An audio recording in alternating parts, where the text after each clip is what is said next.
Music Man stars Hugh Jackman as Harold Hill, and after the long delay from COVID-19, the Music Man has finally made its appearance on Broadway. Now, is this show worth watching? Let's find out. So, a quick synopsis of the play. So, as I said before, Hugh Jackman plays Harold Hill.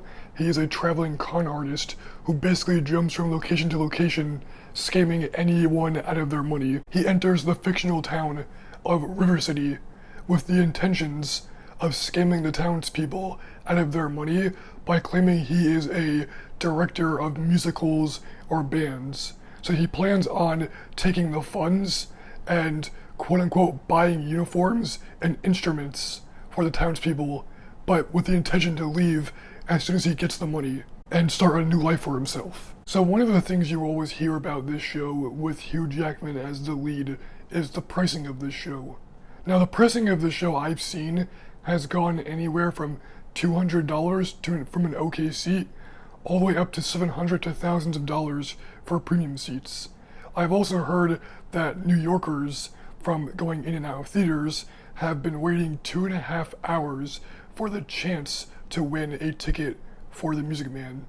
And that's 2.5 hours for a lottery ticket for a chance to see this show at a somewhat reasonable price.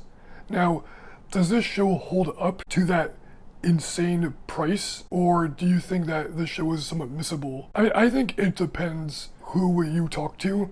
If you're a Hugh Jackman loyalist, it's not groundbreaking like a production of Beetlejuice, where that is trying to be somewhat new or weird or different from other Broadway shows, or it's not like Company, where it is more low-key. The show also doesn't really ask too much from the audience, besides to simply be present during the show.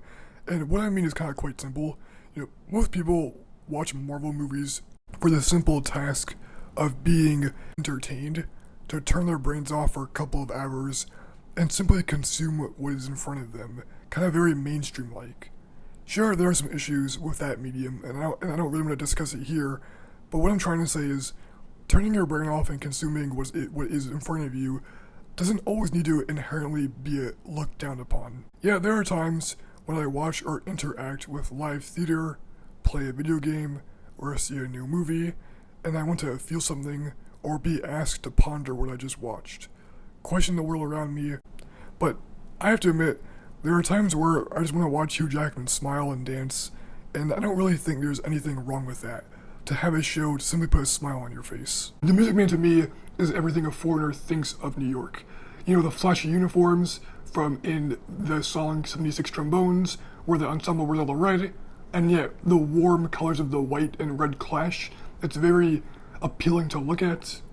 The cute and lively story, like I mentioned, where it doesn't really demand much of the audience besides to just simply be present for what's in front of you.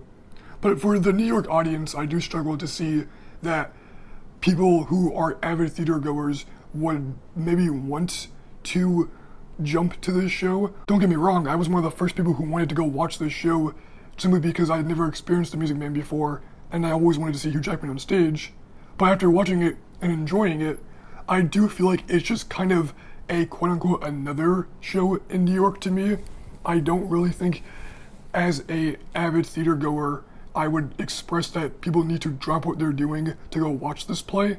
I do believe that if this show speaks to you or it means something to you, there's really no price of admission or anything anyone can say that will deter you from wanting to see a show. But when my friends and I finished watching this show, we all kind of collectively said, it was cute, and I don't think we had a transcending experience from this play, rather than just watching a show for a couple hours and leaving saying, you know what, that was nice, and it wasn't the worst way to kill a couple hours, and we were with good friends, and we had good food, and that is to me what this play kind of is.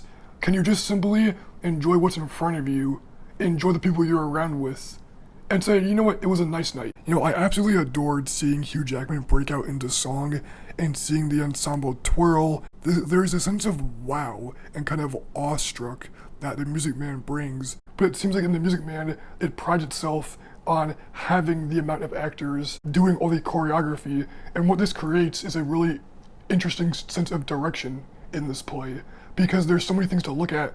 Any single person in the audience can have a different idea of how a scene went down at times in the bigger moments.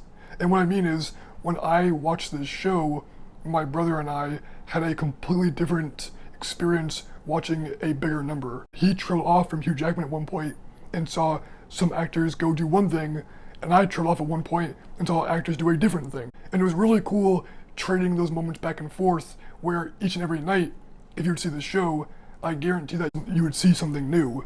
Maybe Hugh Jackman does a different beat at a different time, or maybe a couple of actors you didn't see in a bigger number do a split, or an actor does a certain twirl. You don't really feel as if you're missing the show, because every single beat or every single moment feels as if it's contributing to the play in its own way. Basically what I'm saying is, the play at times can be a bit of a sensory overload, because there can be so much going on, but it never gets to the point where it feels like it's getting too overwhelming, where you kind of get like a sense of anxiety. It gets to the point of overwhelming, but knows when to draw back and keep it beelining right there. And the Music Man, I think, soars in that regard. What I love about the smaller moments in the Music Man is seeing Hugh Jackman's enthusiasm for the play. Now, I was watching some interviews of what the Music Man meant to him. This was actually one of his first plays, or his first introductions to acting. He actually sends a prayer to his late father every night before he goes on and performs the show, or he talks about how doing plays and doing Broadway feels like home to him. Sure, he might like making movies and stuff, but it seems like a common thing I've always heard in the theater community, that people who are lucky enough to be on Broadway simply love what they do. And that's exactly what you get in songs like Gary, Indiana, or Till There Was You with Foster, is the idea that these actors are loving what they're doing. You know, Hugh Jackman to me is one of the last actors of his generation. He's someone who just does everything. He's a workout icon, he's a movie star, he's a singer, he's a dancer, he's a stage performer. He does everything to be an actor. And what I mean by this is, there's a lot of times when you can see, sometimes in film or various medias, where you see an actor at times maybe phone in a performance, or they're doing it just for the money. But it's so nice to see Hugh in this role in person, or even seeing photographs online of him smiling, and it looks like he just genuinely wants to be here. There was a great sequence when Foster and Jackman's characters are alone doing one of their scenes, and the particular night where we went, there was a moment where I think a beat maybe have missed. You're seeing a couple of actors stopping what they're doing and just enjoying the moment.